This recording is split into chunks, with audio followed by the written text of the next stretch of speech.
For Ability 360, I'm Jennifer Longden. Welcome to another 360 conversation. With me today is April Reed, Ability 360's newly appointed Vice President of Advocacy. Welcome, April. How are you? I'm good, so glad to be here. So the legislative session has opened, which means that you must be very busy. Can you start by telling us what is advocacy? Well, advocacy to me just means saying what you need and why you need it in a way that other people can hear and understand you. That's self-advocacy, speaking up for myself, communicating my needs, and being willing to have a conversation where you say what those needs are. Fantastic. And as the Vice President of Advocacy, tell me more about what you do beyond self-advocacy. Well, we do a lot of things to help people understand their rights, to come to a class to get educated about their civil rights, the Americans with Disabilities Act, services and programs here locally, lots of community education. We do lots of grassroots advocacy, getting people involved in the process, the legislative process. Get out the vote is huge for us. I think that, in advocacy, we always say the work we're doing now is going to impact people in the future. And so as a person with a disability, I benefit from all the groundwork and the work and the advocacy that was done 20, 30 years before me. And so that's what we're hoping to do, is that we can change things for our community right now, and that some of the changes we're making are going to be impacting people that 10, 15 years from now, they don't know why it happened, but will know that that was our advocacy efforts. For people who are new to advocacy, how can they tap in? Well, I think there's lots of ways that you can do that. And I think sometimes we think advocates have to be a certain kind of person. And that's not true. There's a place for all of us in advocacy. What's one thing we can do if we can only do one thing? I think registering to vote and then using that vote. And voting. Participating. What's on your radar for this coming year? Well, I think there's a lot of things nationally and locally that we have to pay attention to as far as advocacy.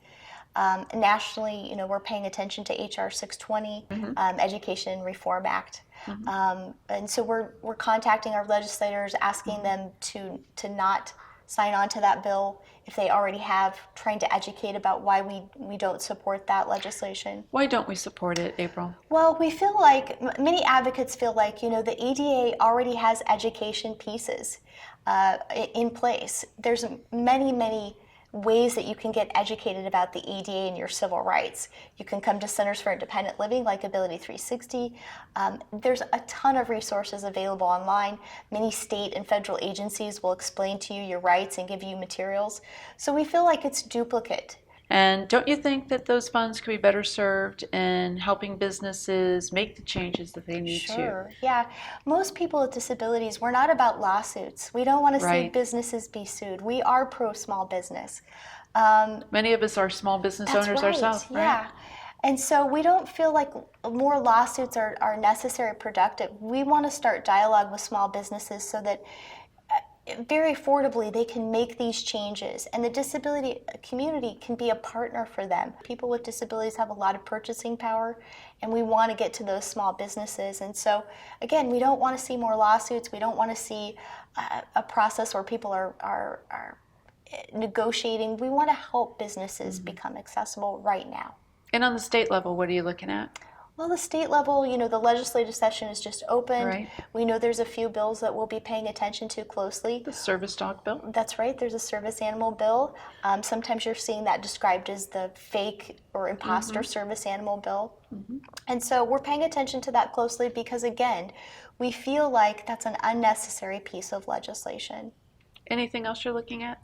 Well, I think we're paying attention a lot nationally and at the state level to cuts to our services, our Medicaid, Medicare, some of the discussions around Social Security. So those are things that people with disabilities, our community, really needs to be paying attention to. Where again, if people with disabilities and the people that care about them got involved and voted in a way that reflected those priorities, we'd see some changes. I think so.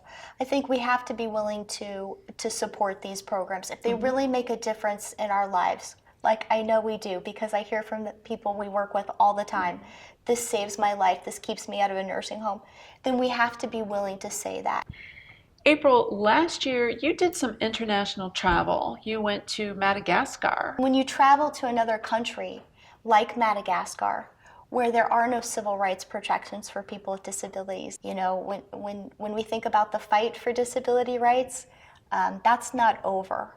And so I came back with a much greater appreciation for our history, what we have here, what we still need to work on, but also just understanding that that's something internationally that people with disabilities right now are fighting for and dreaming of. And so it changes your perspective about what we have here and what we need to protect. The power of the disability community was on display this past summer, right, in the healthcare fight. And I think it was people with disabilities, especially an organization called ADAPT, That's right. that really captured public attention and changed the course of the conversation. Right. That was the first time in my life as a person with a disability that I saw that my contemporaries taking action, being arrested. I don't want to be dramatic, but literally I sat and watched those and I had tears in my eyes, because I thought, wow, look what they're willing to do. Look what they're sacrificing. They're being carried out of our capital, fighting against these healthcare cuts. And it was just amazing to see. So, April, people with disabilities represent the largest minority community in our nation. And I think that we can safely say that everyone either knows someone who has a disability or has a disability themselves. Yet our voice seems to be missing in the halls of government and in our elected bodies. Why do you think that is? Well, I think there's a few things happening there. I think sometimes we're still running up with against those old stereotypes about people with disabilities, that we don't want to participate or that we can't participate. So I think we have a lot more education to do. We've been doing that, but we have more to do to really educate our leaders about who we are, what do we care about, what does our community need. So I think we have more to do to break down those stereotypes and barriers with our leaders, to really educate them about disability and what we are, who we are. But I think also we need people with disabilities to do that show up piece and participate. When you talk about community boards, councils, city government, less than 0.5% of those positions are filled by people with disabilities. And so that is critically important. Our voices aren't represented there. That's one of the reasons why we have a new class here called the Community Leadership Academy, is that's training, 6 weeks of training to prepare people with disabilities to go and apply for those positions and to spread our voice into the community that way. So, April, before we leave, let's give our viewers 3 steps so that they can get involved in advocacy. And what would those be to you? Okay, so if you're not registered to vote, that's a great first step. We can help you do that here at Ability 360.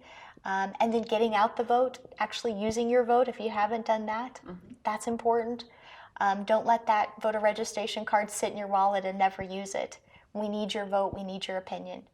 And I think getting educated within our community, come to a class, come to a workshop, get on our website, ability360.org, look at some of the materials about advocacy and self-advocacy. Start getting involved. Vote, get educated, and get involved. Fantastic. April, thank you for being here with us today. On behalf of Ability 360, I'm Jennifer Longden, and this has been another 360 Conversation.